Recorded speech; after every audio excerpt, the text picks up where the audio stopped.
Gus Aldrit's name is on the sign, but the sign belongs to the bank by noon on a Thursday in September 1961. The bank's man came out from Cheyenne with a folder and a notary seal, and the particular patience of someone who has driven 2 hours and is not going to be rushed. The Aldrid Lumber Company has stood on the same half-acre lot on the edge of Laramie since 1923. Gus Aldrid is 57 years old, and he built that sign himself at the age of 19, the summer his father's back gave out, and the yard became his to run. Today, the bank's man is working through a document at the counter inside, while Gus stands in the yard with sawdust on his boots and his hands at his sides, watching him do it. 2 men from the construction crews that buy from Gus have stopped their trucks at the road and are watching from across the fence, hats in their hands. A man in a canvas work shirt and a battered tan Stetson is leaning against the far side of a lumber stack near the gate, arms crossed, watching all of it. Nobody has said his name. Here is the story. Conrad Aldrid came to Laramie from eastern Nebraska in 1919 with a crosscut saw and 8 years of milling experience.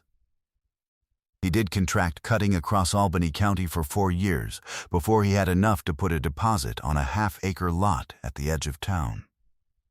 He built the sign himself from clear heart pine, white letters on green, hung on posts he set in concrete mixed in a wheelbarrow. That sign carried Conrad's name until January of 1942, when he slipped on an icy deck and compressed 2 vertebrae and could not stand longer than 20 minutes without pain. His son Gus was 19. Conrad sat him down at the kitchen table and told him the yard was his to run now. Gus ran it for 19 years. He was not a man who expanded for the sake of expanding. He bought inventory carefully, sold it honestly, and kept his accounts in a ledger his daughter Helen called the Bible. He extended credit to contractors he knew and collected it slowly and with patience. Credit given to a good man in a hard season is not charity. It is the thing that keeps a community working. He knew every construction foreman in Albany County by first name. He put his daughter Helen through 2 years of secretarial college in Casper on yard revenue, $40 a month. The same 40 every month, starting in September of 1957. What came for him came the way these things always come, not in one blow, but in a sequence of smaller ones that arrive before the last one has been absorbed. The winter of 1959 was the coldest in Laramie in 14 years. Construction stopped entirely for 11 weeks. Gus's receivables dried up. The contractors who owed him were not dishonest men. They simply had no cash moving. He carried them. That was the kind of yard he ran. He drew his own salary down to $40 a week and used the operating reserve to meet payroll for his 2-yard hands. A man named Bert Cossey, who had worked for him for 11 years, and a younger man named Dale, who had a wife and a new child at home. By spring, he was current on payroll and behind on the banknote by 4 months. He went to the bank in April of 1960 and explained the situation to the loan officer, a man named Fenton, who had been in that chair 6 years and knew Gus and knew the yard. Fenton restructured the note over 24 months. Gus thought that was fair. But 1960 was a flat year for construction in Albany County, and the restructured note required more per month than the original. By winter, he was behind again. He went back to Fenton in January of 1961. Fenton was sympathetic. His supervisor in Cheyenne was not. The bank sent the formal notice in March. Gus had 90 days to cure the full delinquency, $3,200, or the bank would proceed. He spent those 90 days doing everything he knew how to do. He took on 2 cash-only customers at reduced margin. He sold a piece of equipment he had been planning to keep. He wrote to the contractors who owed him and collected what he could. By June, he had $1,900 against the $3,200, and the 90 days were up. and the bank's man came from Cheyenne with his folder. Bert Cossey was in the yard when the bank's man arrived. He had worked for Gus since 1950, 11 years, the same years Gus had carried him through the slow seasons, and the years his own family had needed things families need. He watched the bank's man walk into the office, and he watched Gus follow him in, and then he stood in the yard with nothing useful to do, and did not do anything. Dale went home early. He said he had something to attend to, which was not true, but Bert did not correct him. If you've ever watched a good man get ground down by a thing that doesn't care whether he's good or not, drop your state in the comments. I want to see where this one reaches.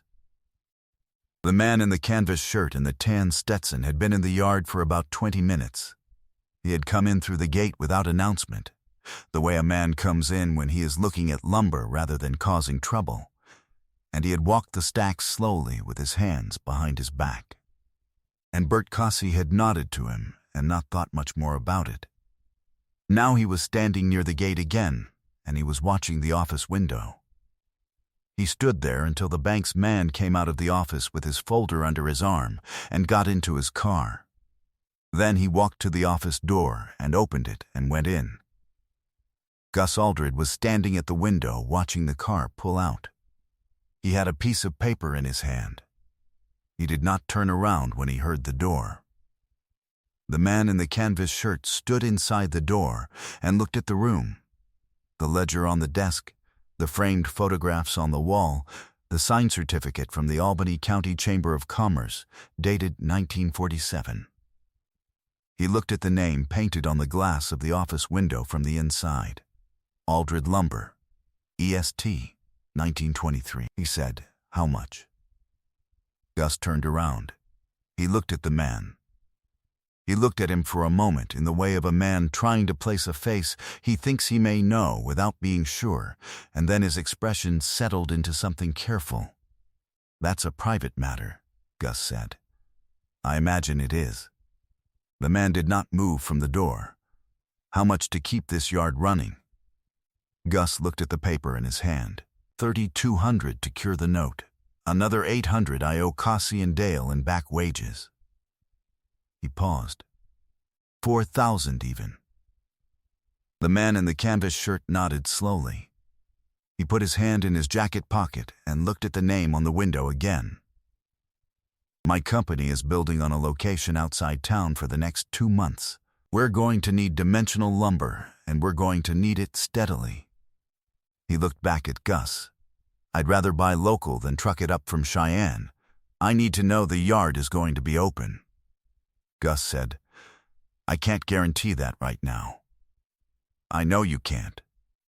He reached into the inside pocket of his jacket and took out a checkbook and set it on the desk. He wrote the check slowly, the way a man writes when the amount requires care. He put his pen in his pocket and held the check out to Gus. "That's $4,500.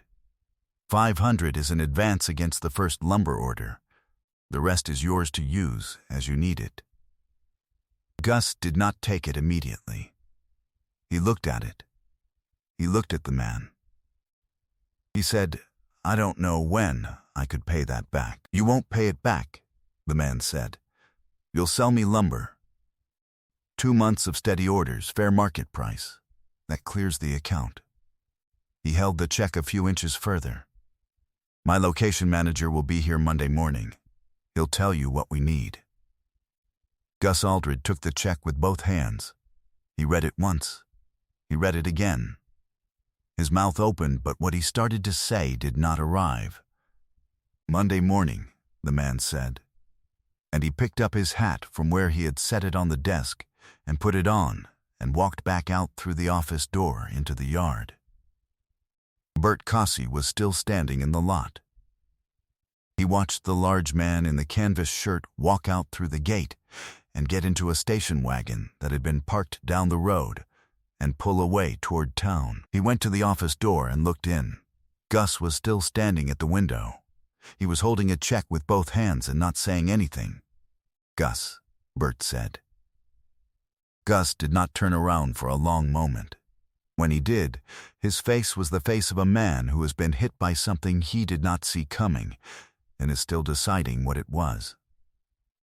He told Bert to call Dale and tell him to come in Monday. John Wayne's Batjack Productions spent 8 weeks shooting in the Laramie area in the fall of 1961. The lumber orders came in steadily every Monday morning as promised, priced at market, paid on delivery in cash. By the end of October, Gus had cured the banknote entirely and paid Bert and Dale their back wages in full and had a small operating reserve for the first time in 2 years. He did not spend it on himself. He put it into a savings account at a different bank. He ran Aldred Lumber for 14 more years, until 1975, when his knees made the yard work difficult and he brought his daughter Helen's husband, a man named Pete Greer, in to manage the day-to-day. Gus stayed on as the man who knew the customers and handled the accounts and sat in the office with the door open in case anyone needed him, which they often did, because he knew every contractor and foreman in Albany County by name and had known most of them for 30 years. He died in 1979 at the age of 75 in the house he had lived in since 1948. The yard was his until the end. He left it to Helen. Helen and Pete ran Aldred Lumber until 1994, 33 years after the September morning that almost ended it. They replaced the original sign in 1981. The posts had rotted, but they repainted it exactly as it had been. White letters on green, Aldred Lumber, EST, 1923. Pete mixed the paint himself and Helen held the brush, and they hung it on new posts set in concrete mixed in a wheelbarrow, the same way Conrad Aldred had hung the first one in 1925. Their son Robert, who was born in 1958 and grew up doing his homework in the corner of the office after school, became a contractor. He built houses across Albany County for 26 years. He bought his lumber from Aldred until the yard closed, and after it closed, he drove to Cheyenne for it and said it was not the same. Which it wasn't. In 1997, Robert framed a house outside Laramie for a retired schoolteacher named Dorothy Haynes, who had saved for 11 years to build it. The job came in $3,000 over her budget when lumber prices moved. Robert ate the difference and did not tell her until the house was finished. He said the materials had come in under estimate. Dorothy Haynes believed him. He had heard the story of the September morning many times from his mother and from Bert Cossey, who lived until 1991 and told it at least once to anyone who would listen. Robert never said that the 1997 decision had anything to do with that story. But the people who knew him and knew the family understood that a man does not arrive at that kind of decision from nowhere. In Helen Greer's kitchen in Laramie, on the wall beside the back door, there is a framed check made out to Gus Aldred, dated September 14, 1961, for $4,500. The bank long ago returned the voided original to the family, and Helen had it framed in a plain wood frame the same year she took over the yard. She did not put it in the office. She put it in the kitchen, where it catches the afternoon light through the window for about an hour each day in the fall, when the angle is right. The signature at the bottom is clear and unhurried and takes up the full width of the signature line. John Wayne never mentioned the Aldred yard or the September morning in Laramie, not to his crew, not to his location manager, not in any interview or letter that anyone has ever produced. The check was a business decision, as he would have described it. His company needed lumber and the yard needed to be open, and the arithmetic was not complicated. He drove back to the location and went to work, and did not speak of it. Some men carry what they do for others like a flag. They want it seen. They need the story told back to them so they can know it happened. And then there are men who do a thing because it needs doing, and the doing of it is the whole point. And the moment it is done, they have moved on to whatever is next. You can tell a great deal about a man by which kind he is. If this story reached you, Share it with someone who needs to hear it. Subscribe if you haven't. There are more stories like this one, and every one of them deserves to be told. And unfortunately, they don't make men like John Wayne anymore.